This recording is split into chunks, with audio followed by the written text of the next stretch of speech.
All right. So I'm going to be a little bit of a sad boy today. All right. I want to be a soft boy. It's been a very long week. Okay. So I have what I would call the most perfectly meal to eat when you're depressed. Okay. I Okay. have my Arizona cherry juicy Ricky sparkling cherry lime. I'm like, what is that? Yeah, exactly. It's from Arizona, but it's called a Brooklyn original cherry juicy Ricky sparkling cherry lime. Oh, And then okay. also because that's the drink. For my food, I have a Jack Link's Wild, but and I know you can't see it, people, but it's Dr. Pepper flavored. Okay. Is it good? Oh God, it's like diabetes and a heart attack in a stick. I can't wait. Look, at least are you getting some protein in that? 11 grams.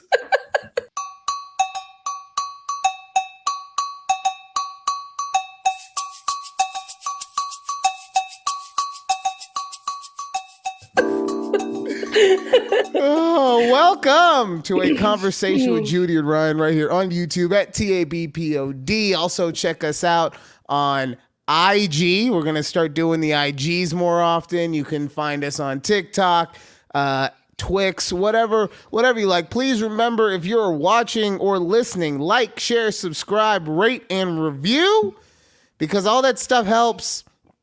And look, I'm not going to sit here and say that it's your guys' fault I'm depressed. But I mean, like, maybe if you shared our stuff a little more, we'd be a little more popular. No, that's not fair. You guys support us. I'm being a sad boy, like I said. Oh, but I know you got the hoodie on and I everything. do. Your hair's tucked Yeah. in. Like what? See, we're not doing a hat. It's not a hat day. It's a hoodie day. Yeah. But also, since we are going to be doing stuff on IG, and Judy is, she likes to be a little original everywhere she goes. It can't just be like the same thing across all of her socials. We're going to put up her IG social right there. You can still find me everywhere at TABPOD. Yes. But of course, also, it's a sad drizzle king. it's the sad drizzle king.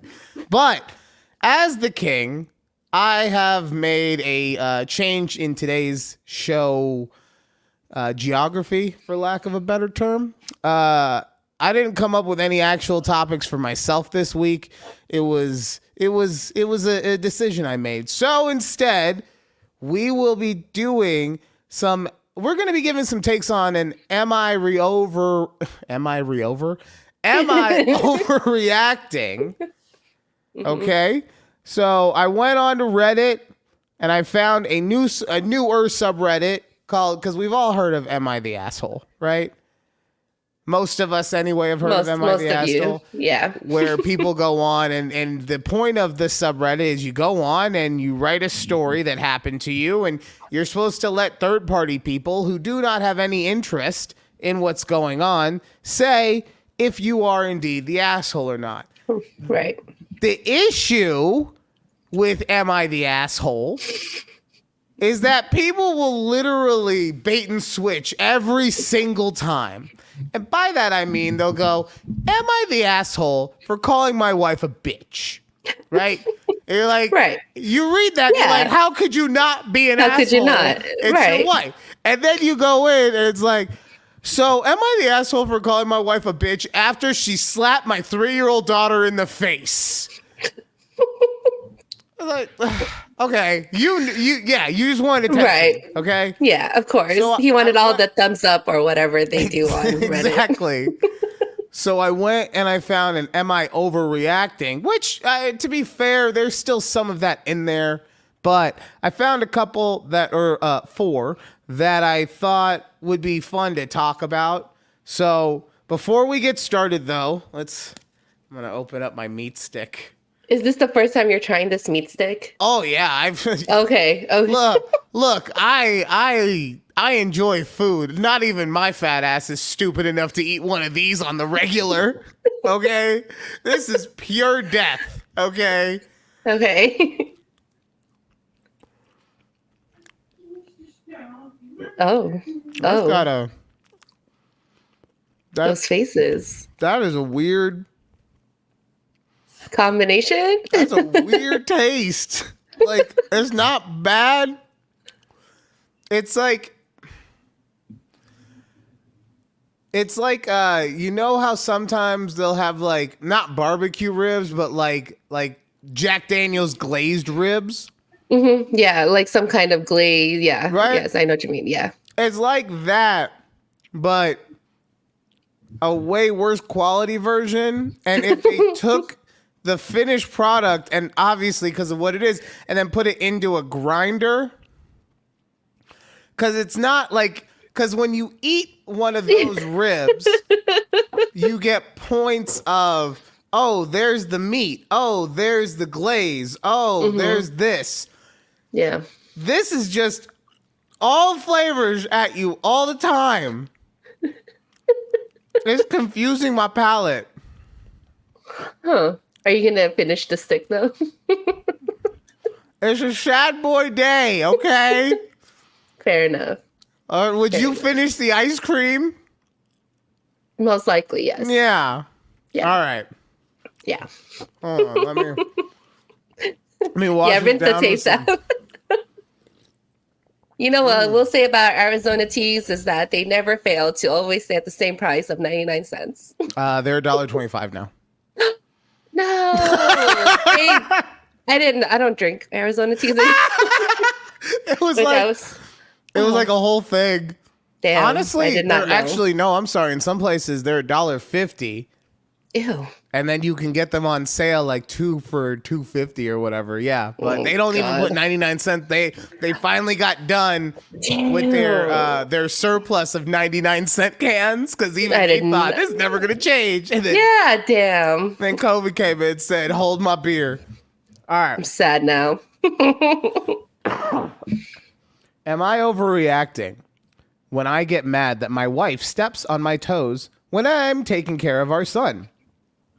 My wife, female 31, and I, male 32, have a 14-month-old son, and she is always stepping in anytime he cries or whines when I'm with him trying to take care of him.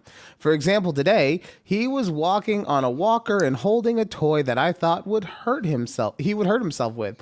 He immediately started having a meltdown and cried really hard. She was working from home and stopped what she was doing, came over to him, picked him up to comfort him. I was trying to calm him down by talking to him, holding his hands and rubbing his back. I don't think he thinks he's learning to cry for... hold on. I don't think he should be picked up every time he cries because I think he's learning to cry for her to get what he wants. It feels like my toes are being stepped on, and that is what I'm and that what I'm doing isn't the right thing. It's our first kid, so we are still figuring out parenting dynamics. Am I overreacting?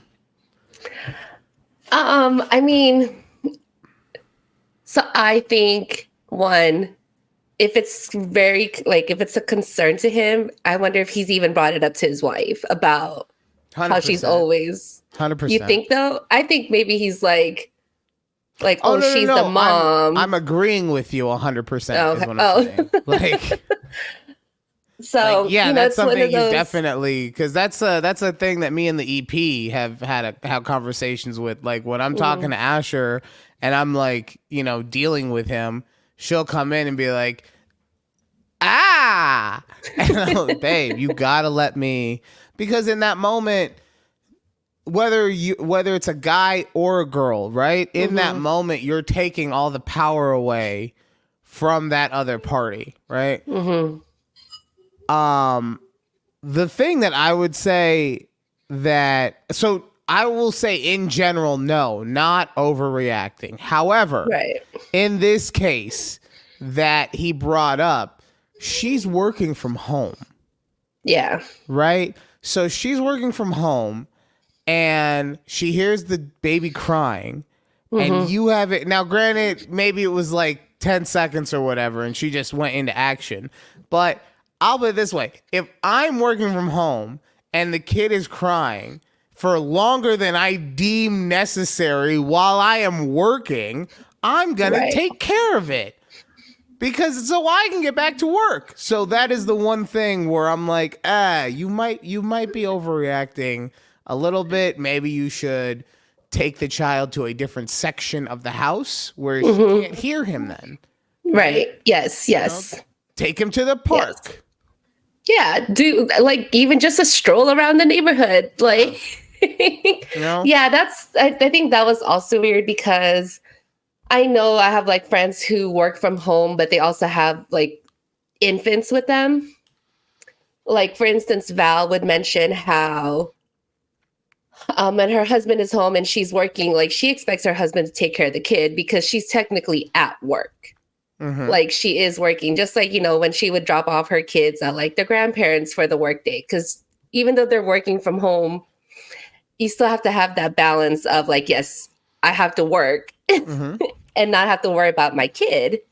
So I don't understand why the wife would just step in. Like, I think she has to have faith in her husband that he could take care of their kid, because what happens when you have more kids? Well, yeah, for sure. And then the one thing that I will say for both of them, because it took, I mean, it's a process, right? But I would say it probably took us about 2-ish years of living together before we finally had that full agreement on what is acceptable for both sides in that situation, or even just felt comfortable enough to not just be like, hey, you're in the moment being like, hey, you're stepping on my toes, and the other party to be like, you're right, my bad, right? It took us about 2.5 years to get to that. And they were saying that the kid is 14 months old. So 100%, like you were saying, if he hasn't, he needs to talk to his wife. He needs to let her know how he's feeling about these things, because if you don't have that communication, you can't grow from it. And the growth takes time regardless. So yeah. All right. Hope you get some help, bro. Yeah. Judy, I told you last week I had been going to the gym, and now I'm seeing all these pics on Twix about you going to the gym. I feel like you're stealing my thing. I may have. What the hell? Also, you know, well, I wouldn't say I stole it. Real quick, before we get into it, though, I do want to say you had whatever, like, now the photo was kind of grainy, to be fair. But whatever you were wearing to work the other day that you posted on Twix, it looked really cute on you. I just wanted to let you know about that. Like I said, photo was grainy, so we're good. So my judgment may vary, right? But it seemed cute. But yeah, you're stealing my thing, and I don't like it. I'm not stealing it. I would say I was motivated by you. Oh. That I like. Yeah. This I do like. See? Since we moved, I had not gone to the gym. So it's been 6 months. Damn. Exactly. And I know I have a gym at work, but I don't want to stay later at the place I am and then drive an hour home still. It doesn't make sense to me. Right. And that's the thing it's tough to go to a gym after work and then have to drive home any distance it's more than 5 minutes. Yeah, like because in your head afterwards, after work, you're like, fuck, I just had a long day, and I do want to go work out, but I don't want to get home in because then you have to add on the actual workout. I don't want to get home in like 2.5 3 hours from now. Yes, the fucking night is over. Okay. Yeah. So what have you been doing then? So I found a gym close to home. So what I would do is I would go to the gym after dinner or later in the evening, which it's fine with me because I usually stay up later than normal. Okay. So I would go to the gym like around 7:30, 8 o'clock. And I will say I love my gym. It's small, but I think I've gone all week, and at most there may be like 5 other people there, if that. There was one point on, I think, Wednesday night when I was working out, I was just by myself. I was like, damn, this is kind of nice. So when you say it's kind of small, are you saying it's like one of those strip mall gyms? Yeah, it's I go to an Anytime Fitness. So I don't know if you've ever been to one, I mean, but I've they're seen. small. I was in a Snap Fitness before. Snap. Mhm. And Snap. it was very similar to Anytime Fitness, except that I feel like Anytime was a more corporate structured version. Like if you went into one Anytime, you had been into a majority of Anytimes, right? Yeah, yeah. With Snap, it was like we have some of the same stuff. Like we got treadmills. Right. We got elliptical. Yeah. But the layout, ugh. Yeah. Okay, so you go to Anytime.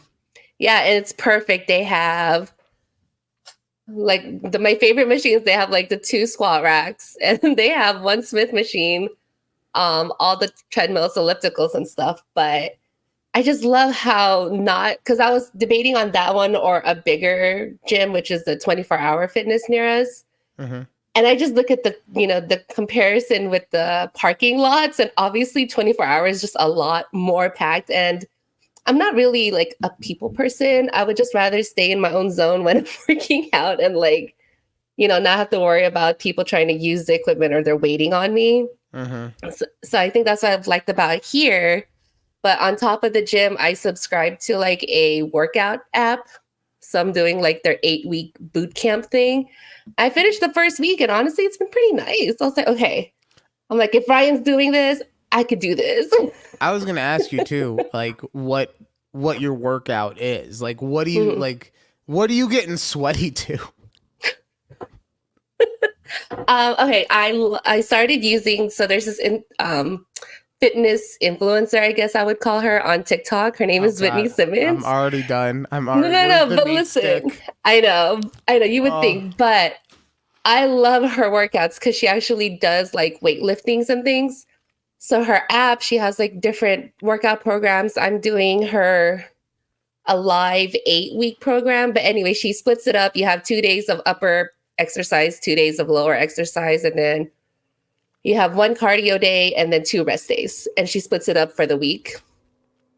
I have to just adjust it for Thursday nights. So then I put my rest day for Thursday nights because we record. Usually, yes. But it's just great. It's just different things that I'm like, I would have never thought of doing that. I would just go around using different machines, but she uses mostly free weights and like the cable pulley things that they use. So week 1 is done. I have 7 more weeks to go. I'm very happy. I'm very glad that you're doing that. Sorry. I also, when it comes to working out, guess what, people? I know that I look like this, but I actually do have a plethora of fitness knowledge. I just don't utilize it because food. But I find it very interesting because I do this thing and it's really, really bad where I kind of just inject myself into my personal history into someone else's life. Mm-hmm. So when I'm at the gym, it's like it never dawns on me that other people don't know how to do certain exercises or whatever with like free weights or all that kind of stuff. And that you would strictly only do machines is my point, right? Because to me, like half of the workouts that I would want to do normally are using the pulleys because like that, it just gives you so many different options, especially if you wanted to work, like if you're working arms, right? Perfect example. You can switch really easily from going to triceps to biceps on that pulley machine because there's a thing on top and bottom. You don't even have to change your handle, whatever you want to call it. So, but no, that's good. I take back what I said then about the influencer or the eye roll I gave. Like, I'm glad that the influencer influenced you. Yeah. It's honestly, been great. I'll put it this way. Anything that someone can do to be able to make going to the gym enjoyable. Because for most of us, even if it becomes part of our routine and we're like, yeah, I don't hate that hour and a half that I'm there. It's never like, I can't wait to go.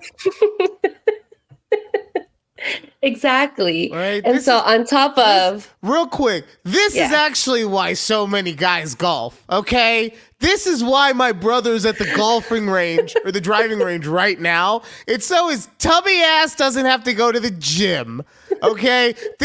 You see them out there, they're like, I hit 90 balls today. That was like so many calories burned. I don't have to go to the gym. Guess what? Yeah, you do. Take your tubby ass to the gym and listen to my podcast. But he listens to it on the driving range. I know, but I'm just saying, it's not, you can't just do driving. You can't just twist and expect. They tried that in the 50s with that fucking machine, right? Where it was just a strap and it would just shake you. They tried it in the 50s. It doesn't work. You can't just twist your way into fitness. Ugh. No, what I was trying to say, on top of just going back to the gym, is I'm trying to like work on, I wouldn't say it's a diet because I'm still going to eat like what I would want to eat, but I'm just trying to meet like, you know, my fiber intake and my protein intake. You're trying to make lifestyle changes. Yeah. You know, little things like that. But, you know, if you do some like Googling and things like, oh, how much protein should I be eating? A lot of these places and the people that I see like on TikTok, which I also don't know if they're like actually registered dietitians or whatever, but you know, they're like, well, you should try to aim for, I think it's like some like 150 grams of like protein or something, right? And I'm here thinking like, that's a lot. That's a lot. And there's some people that I've seen with their videos saying like you should try to aim for the amount of protein in the weight that you're trying to reach. So if I'm trying to be like 200 pounds, I have to eat 200 grams of protein is what you're telling me. So like, I feel like that's a little excessive, but I don't know. Maybe there's some kind of science behind it. So I'm trying to think my way through this right now. Okay. What I've always heard, especially when you are trying to lose weight, right? And that is where the predominance of my knowledge comes from also, is trying to lose weight, not so much put on muscle. For some reason, it's easy to put weight on. I don't know.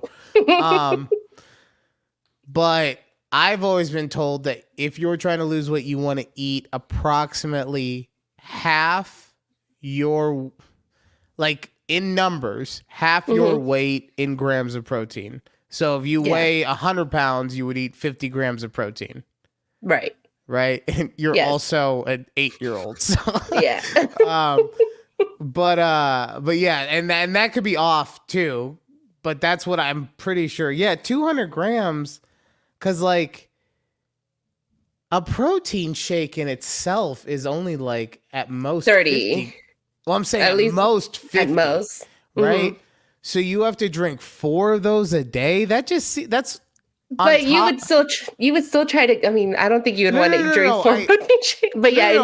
I get that. I get that you would actually want real food, and I'm just saying in general, like think of a diet that would require you. Even fucking Slim Fast was like 1 in the morning, 1 at night, and then a sensible dinner. Okay, fine. Then we could say, 1 in the afternoon and a sensible dinner. Fine, we could say 1 in the morning, 1 at night, and 1 in the afternoon because I fucked it up again. But still, it's only 3. It's crazy. But then I'm like, all right, so I'm here looking through like our fridge. Somewhere there's a Generation Z person just like, what the fuck is Slim Fast? My God, does it even still exist? It's still Probably not. Oh man. Kids, if you don't know what Slim Fast is, go check out the YouTube videos on the commercials right now. Please do yourself a favor and go learn about the bullshit that people thought was healthy back in the fucking 80s and 90s. In 90s, yes. Oh, big time. All because it's like the trend in the 90s, right? Was that like thin, like that slim look. Yeah, I would say Yeah, it was definitely like you were doing slim fast or you were fucking vegetarian because Yeah. even vegans weren't like a real thing yet. They weren't. Ugh. All right. Back to am I overreacting? Am I overreacting? Male friend took emotional advantage of mutual friend. Now I feel very uncomfortable about them. I have a guy friend that I always thought I was safe with and trusted like a brother. One of those guys that prides themselves on being someone women can trust. The other day, one of our mutual friends started a new medication that made her feel like she was disassociating and was not herself. Very panicked and a bit scared, she told this person and they came over with the pretense of not wanting her to be alone. At some point, he started making moves on her, holding her hand, took nail polish out of his pocket, and randomly started painting her nails, professing his love for her and telling her that he regretted not taking his shot with her. He seemed to think that they were suddenly in a relationship. He is married. He did not physically harm her. However, she still felt extremely violated, especially considering he knew she was not in her right mental state. She told him that she didn't feel the same and he did leave, but has been calling and texting her a lot.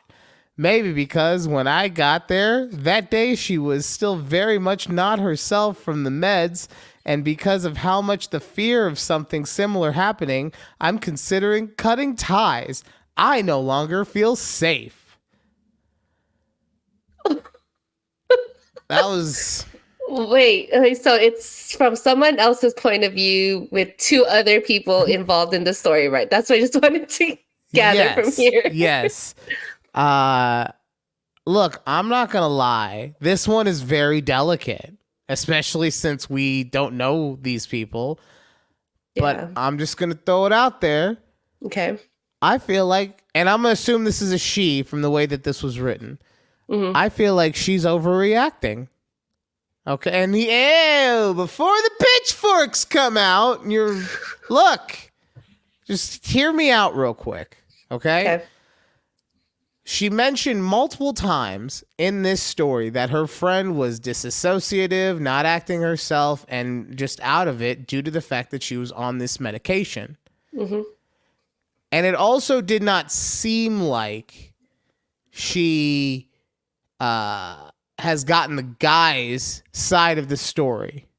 Right. So you know who I don't fully trust telling me the full honest truth about something? Yeah. Someone who's whacked out on drugs. And look, I'm not saying this other lady is a druggie or anything. I'm saying that her meds are messing with her and not having her act like herself. And so from that point of view, anything that he could be doing could be taken in the wrong way. Right. Now, I will also say, homie, what the fuck are you doing with nail polish just in your pocket? Like, you got to have a good reason. Yeah, I have a lot of questions about it. You got to have a good reason for that nail polish to be there. Mm-hmm. Right? Yeah. And still, even after, if I'll put it this way, with him being a married man, if let's say 50% of that story is true, it's still really like, okay, maybe you're not so overreacting.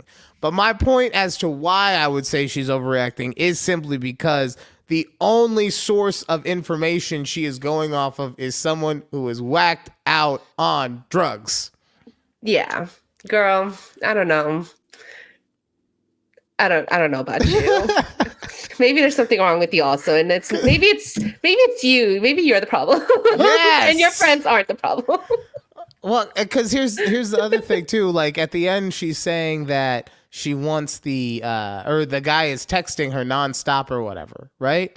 Is he texting her or her friend? Her friend. That he's been texting yes. the friend. Okay, right. But who's to say if you're whacked out on drugs? Who's to say how much is too much? And by that, I mean, look, one time back in the day, right? I was let's say I was about 23 and I was at my apartment. I had a party at my apartment, and it was one of the very first times I had ever been medicated, right? And I got the fucking fear so badly, okay? And so at one point, I was just like, nope, this shit's done. I'm done. Everyone, to their credit, was like, cool, we will leave. We understand. But I had the fear so badly that they weren't moving fast enough for my liking, to the point where my friends were like, no, man, you understand. This is what happens. It's all good. They're just out. Because they were out of my apartment. They were just like in the parking lot. And I was like, the fucking cops are going to come and I'm going to get in trouble. They need to leave now. They need to leave. And my friends were like, no, man, you understand? Like, they're being chill. They're just on their phones looking for a new party to go to. Like, everything's fine. No, I'm going to jail. So that's what I mean. Like, he could have just texted her, like, let's say he texted her 3 times, like, hey, hope you're doing well. Haven't heard from ya. Right. Please let me know you're okay. Right? Yeah. Those could be 3 separate text message conversations. It's just, oh, he's texting me too much. He won't stop. He's lusting for me. So that's what I'm saying. Like, you should really get the other party's side on that one before and especially if you thought so highly of this person. Like, yeah, that's the other thing. How could you think so highly of this person and then not at least give them the I'm not thinking of the right word right now, but give them the courtesy, the benefit of doubt? Yeah, well, not even the benefit of the doubt, but the courtesy of getting their side of the story, right? Yeah. Because look, benefit of the doubt, when it comes to certain issues like this, I think we can all agree benefit of the doubt kind of can go out the window.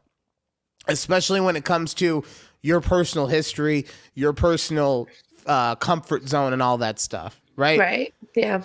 You would hope that it would be there, but more times than not, it goes out the window. So, but even if it's like you can have a conversation with someone over the phone, very distant, and be like, yo, Tammy said you came at her in a crazy way. And it's like, if what she said is true, you could even be like hostile about it. If what she said is true, that's fucked up. But I need to hear what happened, right? And then just go from there. Yeah. Okay. Excuse me. Sorry. Not enough meat stick in my life. I know you need more meat stick. Can't Was that the whole thing? Oh. No, I got so much meat stick left. Okay, you need to finish the meat stick before the end of this episode. I'm trying. It's so sad to eat. Judy, you haven't told me about anything going on with your schmut in like a couple weeks. Yes. What happened with the last book you were flying through because it wasn't a full day's worth of It wasn't. I think it was on. So the last book I read and I mentioned to y'all was like the CEO intern one, which, I mean, one, it was short, but I also just didn't like it. It was just very jumbled. And I mean, so at the end of the story, the intern finished. On her face? No. She finished her internship. Oh. And got the director position, right? And then so at the end, it's like, okay. Sorry, now I'm just thinking director nuts. Because remember, I'm a high schooler. I'm emotionally in high school, so it's fine. All right, so she gets the director position and it's done. She gets the director position, and that was kind of like the end of it, right? But the epilogue was they end up getting married. So it's basically just a bad version of a bad story called 50 Shades of Grey. Basically, yeah. Okay. It was just not great. But I finished that. That was like maybe 8 hours, I think, in length of total. I finished, I was like, it wasn't that great. So now I'm like 75% done with my next book that I'm reading. Real quick, I'm so sorry to interrupt you. Yeah. this is like, it's sweating. It's like there's moisture coming out. Yeah, there's moisture on the sides of it. Like, is it oil? Probably. Is it oil? It's probably hydrogenated oil. Yeah. From the Dr. Pepper flavor of the meat. Sorry, go ahead. From the beef and pork that's mixed in there. And pork and chicken in a colored casing. Ew. Okay. So my current book that I'm reading, it's not as smutty. Okay, I don't know why I expect all these books to be the same level of smut as the first book that I read, the Pucking Around. But nothing is topping Pucking Around right now. But oh, sorry, I'm full of meat stick right now. Yeah, I see that. Oh, pause. Well, no, that's I mean, that's honestly, that's why you read something or your first impression of something was so far one way. Yeah. Yeah. Right? It's like the first time, and women will say they'll give you a second chance in this area, and they will to a degree, right? But it's like the first time you have sex with somebody, you're always going to be judged by that. Right? Yeah. Or you're always going to be held in that esteem. Like and my point is, the first time you lay it down, if you lay it down so immaculately that like she wants to cook breakfast for you that morning, right? Then forever she'll have that thought in her mind, like, damn, he puts it down so good though. Like I can't not. Right? Yeah. But if the first time you're like, then she starts being like, I mean, he's got a great personality, but so yeah. All right. So what's the new book about? So the new book is I wanted to find a book. I know it might sound weird, but I wanted to find a book where the main character is a big girl. Because the last few books that I read, they always mention how thin or how skinny the female character is, right? I know. So they have, like, okay, so maybe something that's a little bit more relatable to myself. But my God, okay, so I'm reading the book about the big girl, but the way the author pictures her, she is so whiny. Like all she cares, like she is so whiny. So she's the main character, obviously, where the male character real is quick. When we say big girl, give me some dimensions, because there's sexy big and then there's big. Well, so from her perspective, she's ugly big. But from the male perspective that loves her, who ends up falling in love with her, I should say, is says that she's like a sexy big. So we really can't I don't know if it's just how the big girl portrays herself, because that's kind of how we always are. Like we just try to put down ourselves because we think that nobody likes us and that they're ugly or whatever. But just the way she does it, it's so annoying to me. And I'm like, damn, is that how I sound? Like whenever I tell Keith, like, no, I'm too fat. Like every time I mention this, I just get so annoyed by this lady. And like, obviously her man is telling her like, she's super hot, she's sexy, she got big titties. Like,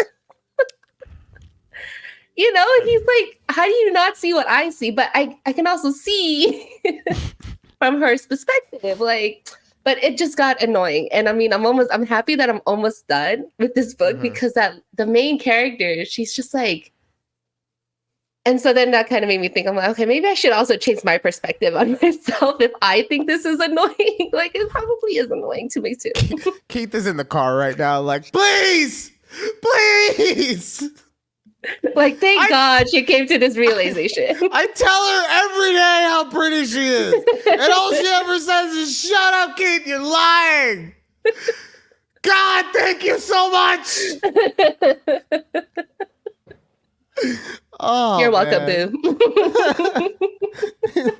Honestly, he's probably in the car right now, just like, Yeah, that smut is coming in handy. Oh my God. Yeah. So it just made me. I'm like, ooh. I So just. Anyways. so okay, but let's get back to the good parts of the book. We get that that the main character is whiny and cry or whatever, but like, Yeah, how's she the is. sex? Okay, that's the other thing. So She get she winded. comes. No, She gets winded. She gets asthma attack. Huh? Halfway through, she's like, I got heart palpitations. You gotta stop. no. So she's a big girl and he's a skinny guy, or and who knows what, right? But the way she's a virgin. Oh, a smut book about a virgin? Yes, she's a virgin. She's straight out of college. She was sheltered her whole life. Wait, she's straight out of college and she's still a virgin? Oh, yeah, I think they said she's 22 or 23 in the. Oh my God. No, you got to slang that thing around in college. That's what the part of college is for. But that's the thing. She was self-conscious and she was sheltered. It never really occurred to her that people or like men wanted to do things with her. Yeah, but that's already like, you leave your dorm for more than 3 minutes and you will find a college man who will tell you what he will do to you. That's my point. What do you call it? The double barrel? Yeah. The double basket, not double barrel. The double clutch twisting basket catch, okay? Trademark, TM. Just, okay? Although I do not suggest doing that move with a quote unquote big girl. That's how you throw your back out. So like, you gotta have some extra torque on that thing. You know what I'm saying? All right. So not saying that my big queens don't deserve love and don't deserve all that. So I'm just saying that like we gotta practice. We know OSHA. our limits. We gotta have OSHA safety standards. Okay. Yeah. Can't have anybody injured while doing the deed. So like, what is going on? Is it just like the whole time he's just going down on her then? Because like that's it first started that way, and that was the first time she ever had that happen too. And so she was just kind of like, it's a little weird, but then, but then he like loves it. Of course she does. No, he does. Oh, of course he does. Like my big queen. But I mean, eventually they do have sex and everything, and it's great for both of them. I mean, the way they describe it, I'm sure it was realistically written too, where it's just 20 minutes of her going, ow, ow, ow, ow, ow, ow, slow, ow, no, it feels good, ow, ow, slow, ow, no, it's good, ah. There wasn't much verbalization like that in the book, but it was probably just her in her mind like, oh my God, it hurts, but I'm a fat cow, so I deserve the pain. Ah! And in his mind, it's just, oh my God, this feels so good. I'm with the hottest girl alive. I can't believe this is happening. And that's exactly it. It hurts. I deserve the pain. God, I should start writing smut. I really should. You know, I don't want to write it though. I just want to, I just want to like freeball it. Okay. Where I just like come up with the book off the top of my head. It's just it's improv, but for books. Oh God. Oh God, I forgot that was coming. I got scared. I'm a soft boy today. I wasn't ready. Okay. Oh man. It does it for the first half of the show. Honestly, I'm having fun. Thankfully. With your meat stick. With my meat stick. That's what you'll use your to describe your girthy membrane as your meat stick. Yes. In your new smut. Girthy membrane. Like membrane. Who refers to a dick as a membrane? If anyone ever referred to my because I know we discussed it on Quarter Life Crisis. Have I ever talked about my nickname for my dick on here? Not on this one. It's Gungnir. All right. If I ever referred to Gungnir as a membrane, I think Gugner would slap me in the face. He's like, no!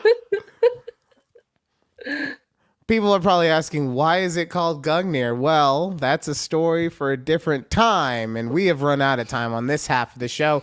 When we come back, more Am I Overreacting? But honestly, something happened to Judy and Keith that I saw on her Twix feed, and I've been wanting to ask her about it ever since. So we'll get into that and more right here on A Conversation with Judy. Oh, on a Conversation with Judy and the Mad Dog Morning Radio right here on YouTube. Woo. On YouTube? At TABPOD, yeah. We're on YouTube. Like, woo. All right. Woo.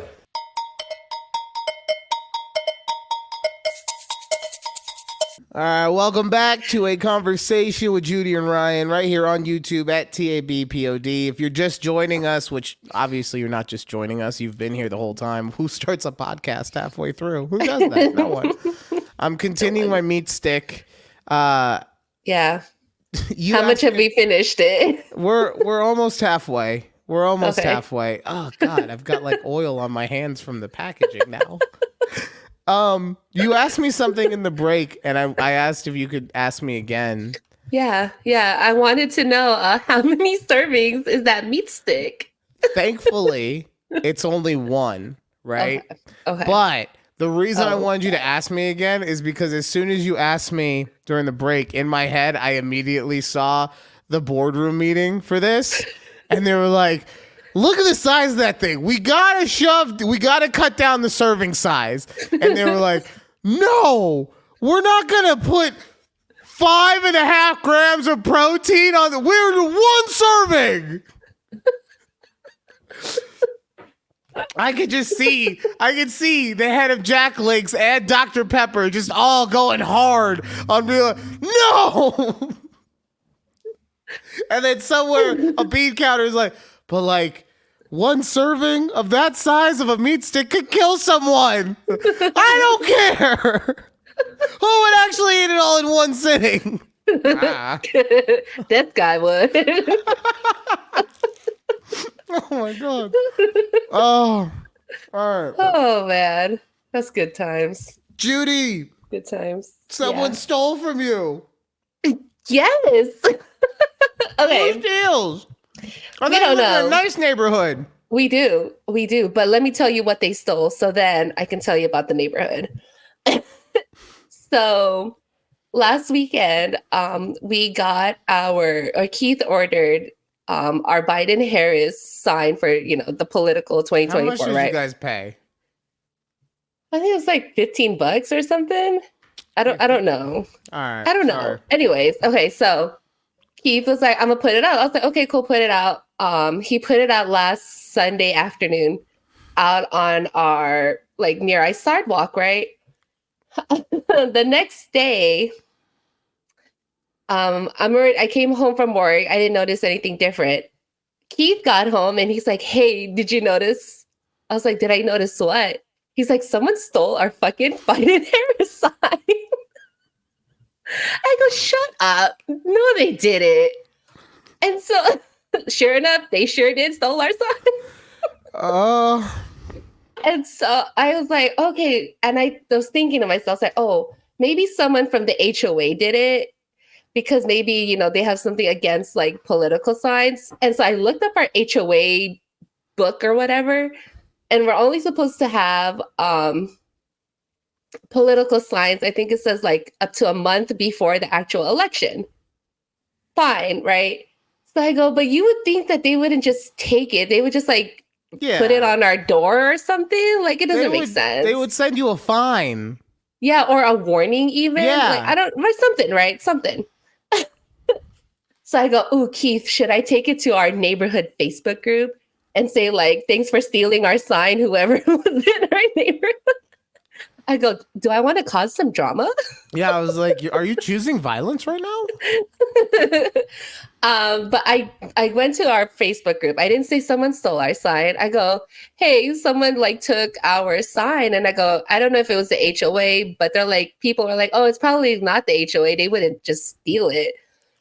And so, but then I Okay, so our neighborhood, now I should say, or our city that we live in, is a very conservative city.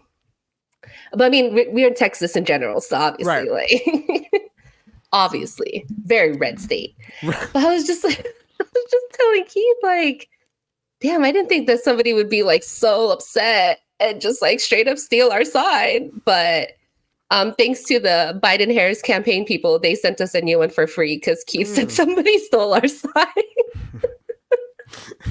See, that Keith is smart. God.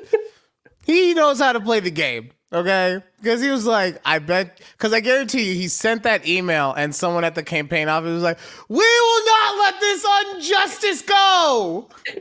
saw the address. They're like, yeah, that's probably bound to happen. I'm sure they get plenty of emails like that, honestly. God, man. But I still couldn't believe it, even in our nice neighborhood, that someone would just take it. Like, I don't know. I feel it on both sides, right? And I say that because I am someone who I would say I align with you politically pretty closely. But I'm also someone who wouldn't have a sign in my yard of any kind of political affiliation other than like yes on medication. Like, that's the one. That's the only time. But other than that, yes, like, for medication. Yes, whatever the proposition is, whatever number, just yes. And also, I think part of it too is that and I don't want to get into all of it, but I'm not really enthralled with either of the nominees. Yeah, of course. Of the parties, right? So, yeah. So for me, like, I get why you guys would put your sign out there. I also kind of have an understanding, even if it wasn't like a political thing specifically, of like why someone be like, I don't want to see this shit right now. Yeah. Like, but okay. So has anyone stolen the backup sign? No, we haven't put it out yet. Oh, just because we don't want to get fined by the HOA. Right. Okay. Because Yeah. When does the actual election start? I don't know, like October or something, right? Wait. I'm sorry. Or November is the election day. But... Yeah. So you're allowed to have it a month before the election day. Oh, I think that's what it says. Yeah. Okay. That's why I was getting confused because I was like, because voting opens up, like you said, probably sometime in October or late September or something. Yeah. And I was like, so you can I don't know, maybe like we're gonna put it like up in the end of like August when summer's done. Hey, the polls are open, baby. Yeah. Tell us something now. Oh. I can't wait to see who in your neighborhood also puts up I don't know if he's actually picked a running mate yet, but like a Trump sign. Oh, anywhere. I know. We're waiting. I can't wait because what's gonna happen is even if they didn't do it, right? Right. Yeah. They're gonna be the people that stole your sign. I can just already see you be like, that's the little motherfucker right there. Yeah, as soon as I told Keith, like, as soon as we see any Trump signs up here, they're suspect number one. So you need to be careful, though. You need to be careful. Yeah. Because this is something that Keith is obviously very passionate about, right? Yeah. And I'm saying that because you're the one who told me about how he got into a verbal altercation with someone in your family. Oh, in my family, yes. Right? So obviously, he doesn't give a fuck and will die for this shit, right? Oh, he will. He's very much so, yes. So my point in saying that is that don't let it go too far because you bought that motherfucker, okay? You can't leave. Yeah, it's true. You can't. And guess what? They were there first. They ain't leaving either. It's true. Okay? Very, very true. So this is a delicate situation, but yes, I'm especially in this excited. climate. Yes. I'm very excited to see which one of your neighbors was the one that I'm sorry. No, which one of your neighbors is the one that puts up a sign? Because they totally weren't the ones who stole it. Definitely not. All right. Back to am I overreacting? Yes. Hi, everyone. Oh, sorry. Am I Hey. overreacting? Hey! Am I overreacting? Everything about life is so discouraging. Hi, everyone. I am a 22-year-old girl that is... Oh, someone's going to clip that. I am a 22-year-old girl that is graduating with her master's degree this weekend. I have been job searching since last year and nothing. I was interviewing for a role at a good company, but they ended up going with someone else. I went through 4 rounds of interviews. Everything seems so discouraging, and I'm tired, so tired of life. When it's my turn to be an adult, nothing is working out. Sometimes I think of going to another country and selling mangoes by the roadside and living in a tiny home. God, bitch. Okay. The point of this post is I am so exhausted with life and nothing is working. I low-key don't even want to be here anymore. Yes, I seek out help. I try so hard, yet nothing.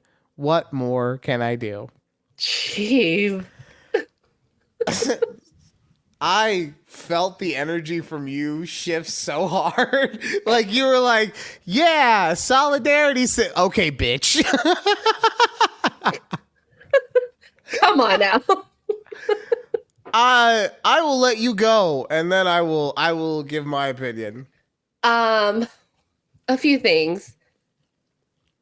I think you're overreacting, but in the sense that, yes, I get it's hard. I mean, it's just hard for people in general to get jobs. Like, as much as I want to leave my job, I can't because of how hard the market is. Like, I just know it's not just you. And I know the Gen Zers are definitely feeling the job market, especially those who are graduating college and things like that now. And it is hard because either everyone's, at a job where they hate, but they're not going to let go because there's jobs that they can't get anywhere else right now. And, but I get that it's hard, but it's hard for everybody else. And I know that's not something they want to hear. Nobody else really wants to hear. Like, yeah, it sucks for you too. I'm sorry. Like, it's just something we've dealt with already, but they're just barely dealing with it now. Like, we've been there, done that, girl. No, you just turned into Bane. You just turned into Bane from Dark Knight Rises. Did I? Yeah. You adopted the doc. I was born in it. I was raised in the 90s by Slim Fast, okay? We've been there, done that. Look, I will say this. I will start off by saying you're 1,000% correct. But what I will say to defend this person is that there's a couple different things that have happened with jobs that make it very unfair for the populace. Because Judy, this is something I'm sure you know of this, but do you understand that most jobs are not filled by someone who is raw new to the company, that they are filled by someone who is a personal friend or an acquaintance or has a relationship with with the person hiring them? That sounds right, yes. Right? Mm-hmm.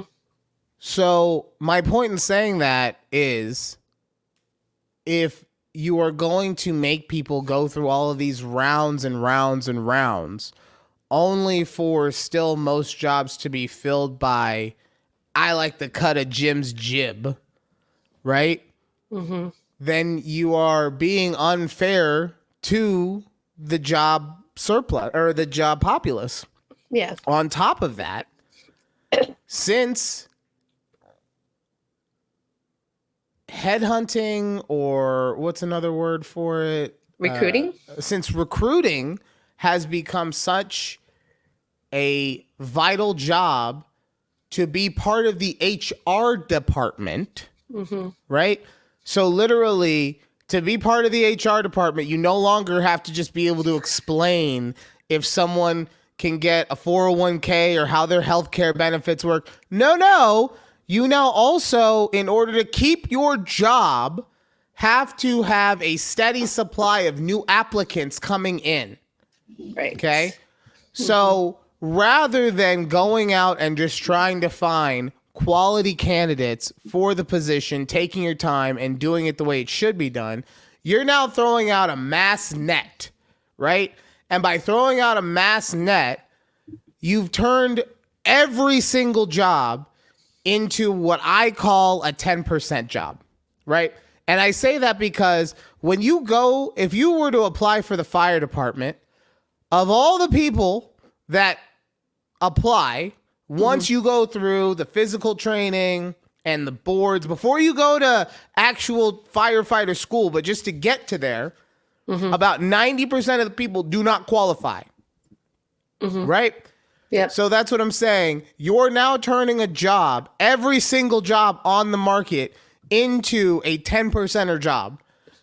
And it shouldn't be like that for someone coming out of college. For an entry level position, right? Because look, if she's applying for fucking director of blah blah blah blah blah job, right? That has 50 years of experience. Okay, but no, because anyone who would actually accept her application for that position is also super fucked up, right? Yeah.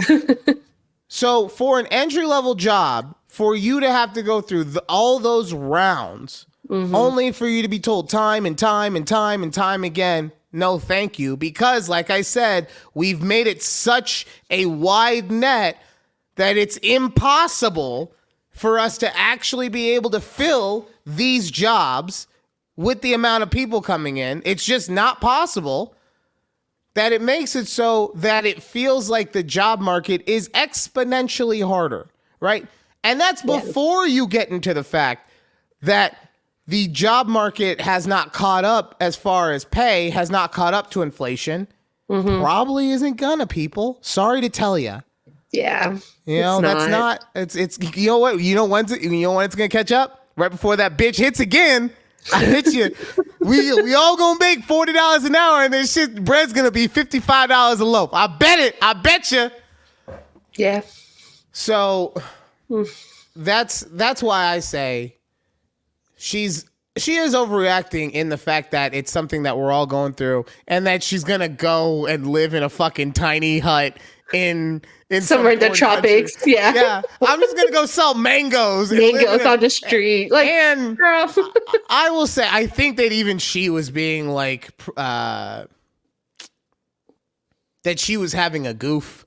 Like it's like you know, when you're just feeling sorry for yourself, like, like I don't really think that she's gonna go and like climb trees and pick mangoes. Maybe she'll come back. I know, maybe she'll come back and follow a post. Oh, ended up in Guatemala selling mangoes on the side of the street in my tiny house. Like, oh, I'm now the mango queen of Guatemala. Exactly. So, like, you know, and it's really tough, and I don't know. That one really struck with me because it just seems like everything is, you either have to figure out a way to become a self-made millionaire, or you're just stuck in this really shitty cycle of everything is too expensive and there's no way to pull yourself out of it. And also a part of that is that everyone, and another thing is that this person, she just graduated from college, right? So most likely she's in debt from her student loans. And now she can't even start to pay them off. Yeah, they might be deferred or whatever, but she can't start to pay them off because she can't get a fucking job. And what's going to happen is, because she's like one of a billion people out there, myself included, we get these degrees and now we can't get a job anywhere. So we have to go find jobs that have nothing to do with our degrees, just so that we can survive and or pay off any stupid ass loans we have. Thank God my parents helped me out with college. You know how fucked I would be right now if I also had student loans on top of everything else? I would be a Biden supporter. I'd be like, yeah, get rid of him. Yeah, get rid of him. I would be bringing a new Biden-Harris sign to your fucking house right now. Okay. Gonna buy us a banner. Oh my God. Oh, So, yeah, you know, it's rough. It's rough. I mean, especially like houses are another thing in general. Like, I'm still so happy that you guys were able to find something, but you know, when you look at everything, it's really disparaging. And yeah, I know. so- And you hear about a lot of these college kids who end up moving back home with their parents because they can't get jobs. They don't have jobs to pay for rent or live on their own, so they have to move back. And think about how fucking mentally terrible that is for a generation, right? Mm-hmm. Because that's the time in your life you're done with college. Maybe you go back to mom and dad's for like a summer while you figure everything out. Like, that's fine. Yeah. But now the fact that I can't do it without them. Mm-hmm. I can't survive without my parents. I can't do anything if they're not around. So no matter what, even if, let's say 3, 4, 5 years down the road, everything can change for you. You get the house, you get the job, whatever. That's still going to be something, like I said, across a generation that is going to be mentally fucked in their head. Yeah. Oh, God. It's rough. So, all right, to get on to things that aren't so disparaging, you know what? I'm going to take back. Not overreacting at all. You got it, sis. You were doing great. Okay, you have the pulse of society. Not overreacting. The mango queen of Guatemala.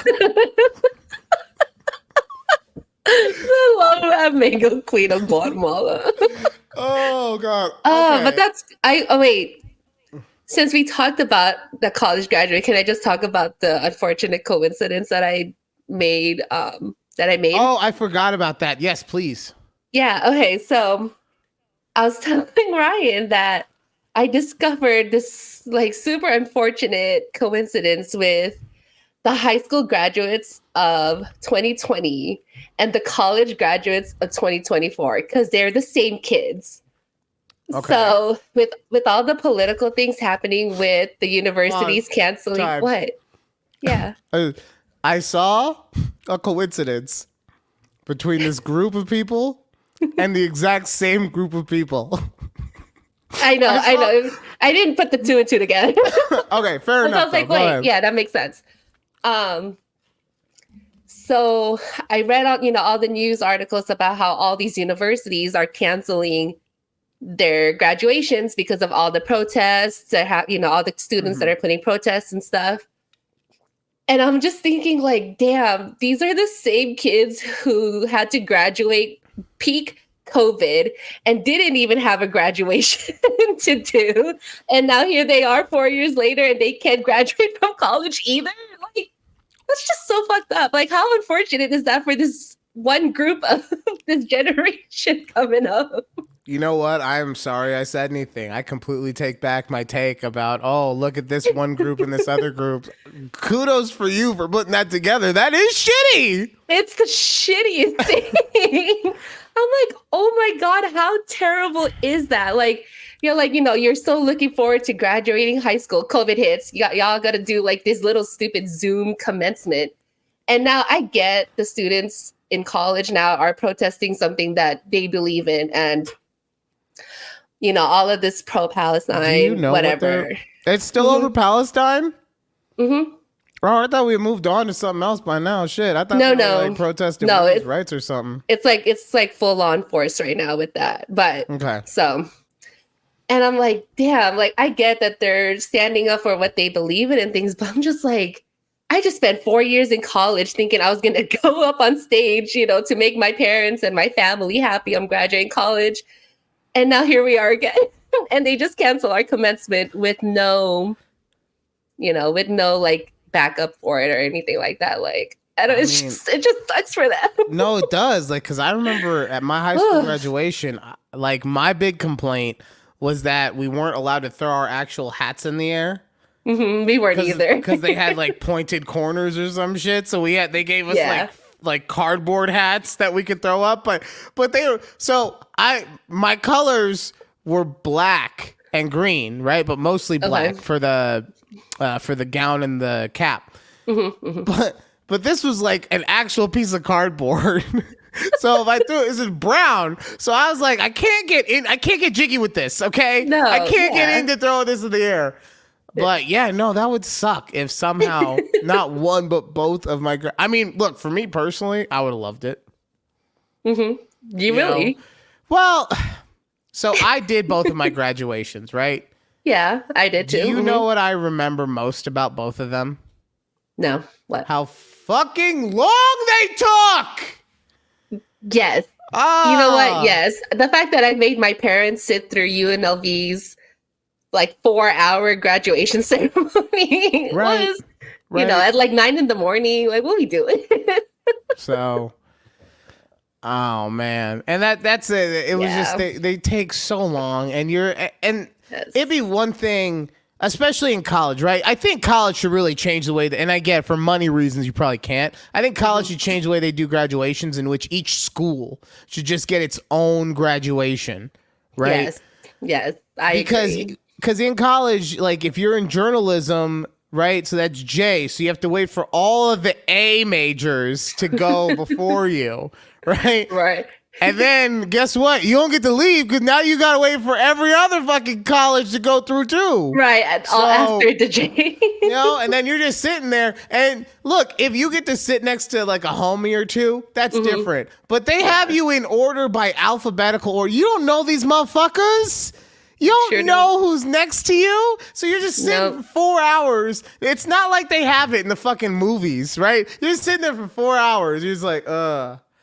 Awesome. Like I did not graduate with any of my friends. I was the only one in the class. And I was like, this is kind of sucks. I'm by myself. Like this whole time just sitting here. Yeah. I graduated with a bunch of my friends. They were just not around anywhere. You know, I had one friend, I kid you not, I'll tell this story real quick. He found out on the day of graduation that he wasn't graduating. That is so shitty. I know. Like, it was one of those things. He literally thought that the director of the school came up to him because he was presiding at the graduation, right? Yeah. And he just goes, you know that your credits didn't go through, right? And he's like, you're fucking with me. Ah! Yeah. No, you are not actually graduating. Like, you'll get your degree or whatever, but we ain't actually signing off on that thing. And he's like, what are you talking about? I'm like, your best student. Because he really was. He was like, and like, he's become such a success as he's gone on in life too. But yeah, in that day, he got figured out, obviously, but it was just so funny in that moment to see him just freaking out, being like, what do you mean I'm not actually graduating? My mom's here. So was he able to just walk at least? Well, yeah, because with college, it's weird. Like, you're allowed to graduate. Walk is a good way to put it. Thank you. You're allowed to walk, like, as long as you're within a specific amount of credits, you're allowed to walk. So he was able to walk. It was just, that's what I'm saying. They were just like, you're not getting a degree, bro. Yeah, like, you just so yeah, that's funny. Oh, damn.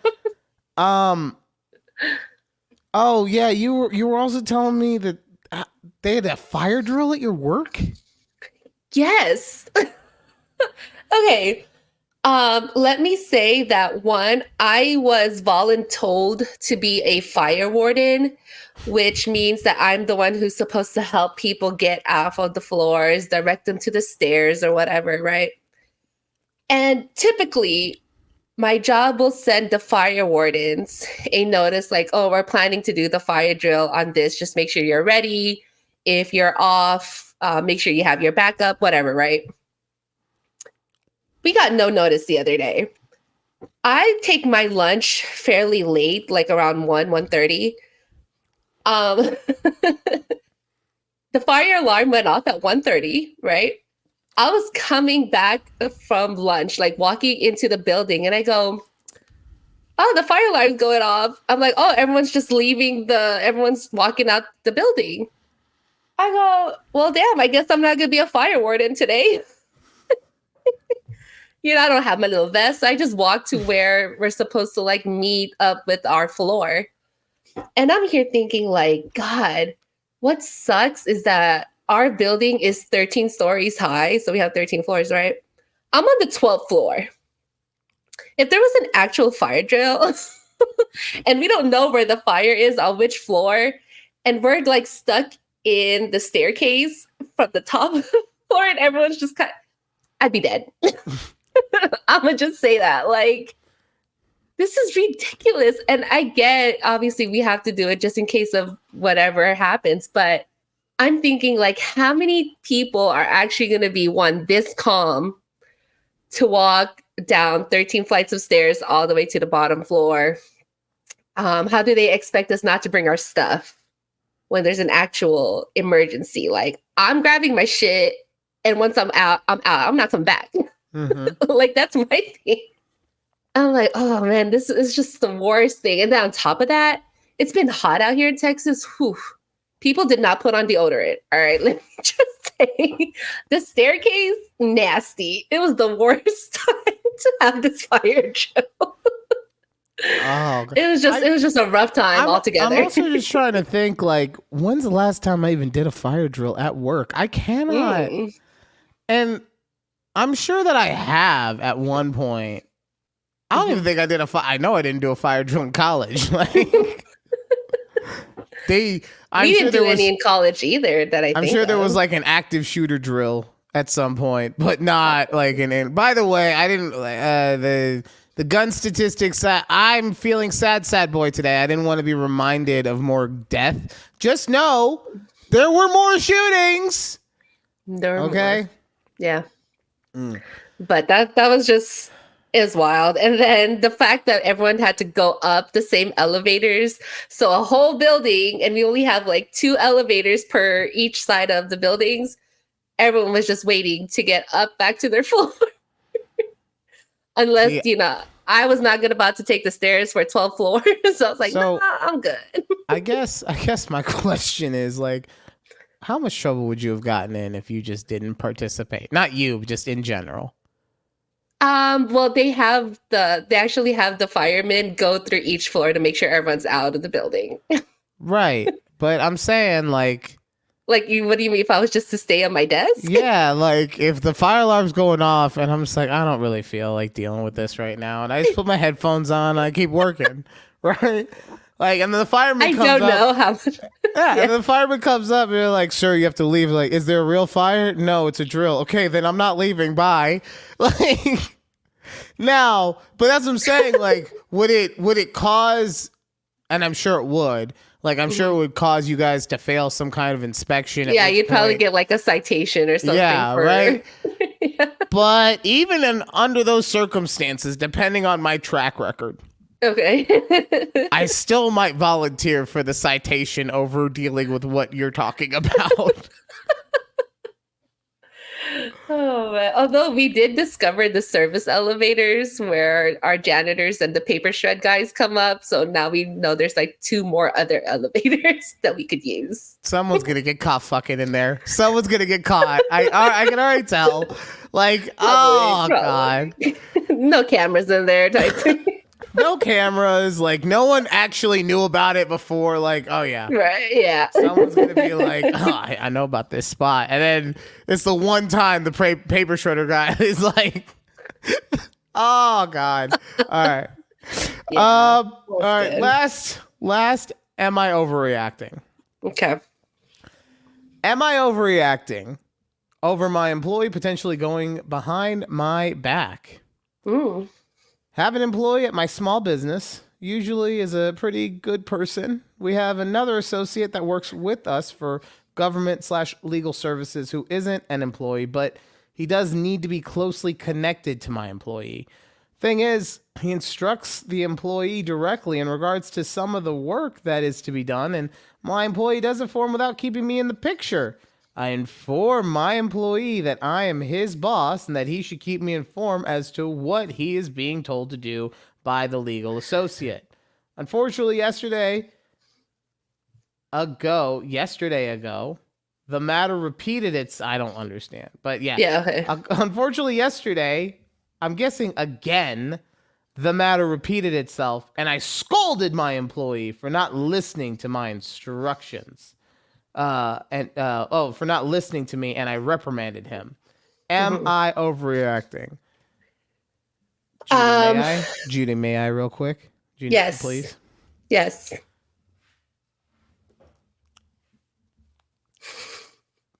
You're overreacting so fucking hard, and you're the reason that a lot of people don't like going to their fucking job every day. You fucking dickhead of a manager. Look, I'm not saying that your employee shouldn't listen to you. I'm not saying that at all. If he made a mistake and didn't inform you when he was doing something after you had told him, obviously you need to have a conversation with him about that. However, who the fuck do you think you are not having a conversation with the other person too? All right? Because you're being a pussy and dealing with someone who's below you rather than also dealing with the other person. Okay? If the issue is that you just need to know what's going on, is the fucking work getting done? Then shut the fuck up. Okay? If the issue is that his other work isn't getting done because he's doing work for this guy, like I said, have a conversation with that other guy and also understand why you're really upset about the matter, because you're just afraid my employee's going behind my back is the way that he fucking decided to title this thing, because he's doing the work that he's being asked to do. Yes. Oh my God. And then on top of that, does he not understand how fucking power dynamics work? The fact that you're too much of a pussy to talk to the other guy, the government employee, tells the employee that, hey, he's above me, so I just need to do what the guy above me says. Why don't you learn how to be a manager, how to be a leader, how to be a fucking person? You know, whether you're a man or a woman, this is the exact reason why people hate their managers, because they only think about how they're being affected. Bitch, your job is to manage the staff, not to have the staff do what the fuck you want. Ah! Sorry, I knew you wanted to get that out. Yeah, I could tell. I think you were just waiting for that time to just let it all out. So when I read that earlier, that was my initial feeling. Thankfully, I had completely forgotten about it until I reread it again. But as soon as I reread it again, that match was lit. So, I mean, how do you feel about it? Because, like, regardless of how you feel, I think this person is fucking overreacting and is a dickhead. Yes, I agree with everything you said there, because I am in this position where, because I am the only admin in my department, that everyone else is higher up than me, essentially, right? And so I always just feel some type of way when one of my other directors, who's not one of my bosses, but any of our other directors, comes to me and asks me to do something. And it's something that I know I'm able to do. And, you know, it's nothing hard. Like, I'll do it.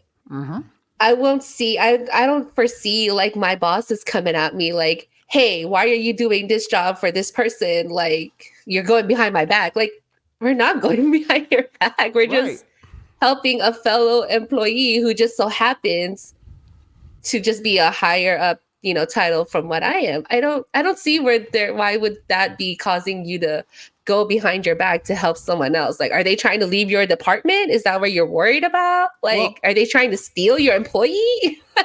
And also, the guy said that he should be doing the work. So, like, where is the issue? Because I swear, if the issue is literally just, I want to know what you're doing every minute of every day. Yeah, like you want to micromanage. Yeah, I get it. Get fucked, homie. Like, that's on you. You shouldn't have to micromanage, especially at no point, like I said, in that entire thing did they say the employee is not doing their job. It's causing them to fuck their shit up. It's negatively affected. No, all I heard was, my feelings are hurt. He's not doing what I want him to do, and I don't like it. It's like the dickhead that was my manager at the fucking Emporium. I would work my ass off doing all these quotes. Why didn't you get these phone calls out? Why don't you fucking back the fuck off? How about that? Yeah. Yeah. Ugh, God. Yeah. So, yeah, that person. Oh, no. You're not overreacting. You're the asshole. Like, I'm just. You are the asshole manager. Oh, man. All right. Yeah. We got 30 seconds left. I don't want to keep rehashing about how terrible this person is. So no, okay, the 30 seconds they need to see you not chug. Oh yeah, eat your full meat of stick. I've been working. And it's all gone. So delicious. No more. Yay, no meat more, stick. No more Dr. Pepper, Jack Link's wild snacks, meat stick, snack sticks. It's gone. Wash it down with cherry lime. Yay! Wow. It's Good like times. Patton Oswalt used to have a joke about KFC bowls. Okay. About how they were just a bowl of sadness. Okay. I've never related to that joke until I had to eat this. It was like sadness in a stick. Oh. It really is the perfect thing to eat if you're depressed. I feel so much better now. It actually puts you in perspective about what sadness really is. Like, oh, you think you're fucked up? I'm a Dr. Pepper meat stick that is being eaten by someone. Damn. God, I think that actually, I'm going to tell my psychiatrist to put me on a prescription of these like once every 6 months. Oh my God. Okay. Oh. All right. Well, that does it for this show. Oh God. Sorry. It's like that. Ew. Yeah. Got the meat sweat soon. Sorry, EP. What do you mean soon? It's already coming out the pores. You think I'm sweating because I got the hoodie on? No, it's the meat sweats. I just smell like Dr. Pepper and sadness. Oh, all right, guys. That does it for this episode of A Conversation with Judy and Ryan. Thank you again for listening, for making it to the end of the show. If you did make it this far, please remember to like, share, and subscribe. Sharing is the biggest thing, I will say, because we're small, so we need to get out there. So, look, if you don't do it, no big deal. But if you could, we would appreciate it, whether it's you share it on your Twix, your TikToks, your IGs, just honestly, just go outside. Just go outside and say, everybody listen to A Conversation with Judy and Ryan. Just go outside right now and do that, okay? Wherever you're at. If you're in an office building, then just say it in the middle of the office building, okay? If you're doing a fire drill, wait until the end of the fire. No, if you're stuck in the fucking dirty staircase. The dirty ass staircase. Oh man, I love me some A Conversation with Judy and Ryan. Perfect. Yes. On YouTube at takeabreathpod. Mm-hmm. Just throw it out there. Yeah. But we appreciate you guys, and we will be back next week or next time right here on A Conversation with Judy and Ryan. Bye. Bye.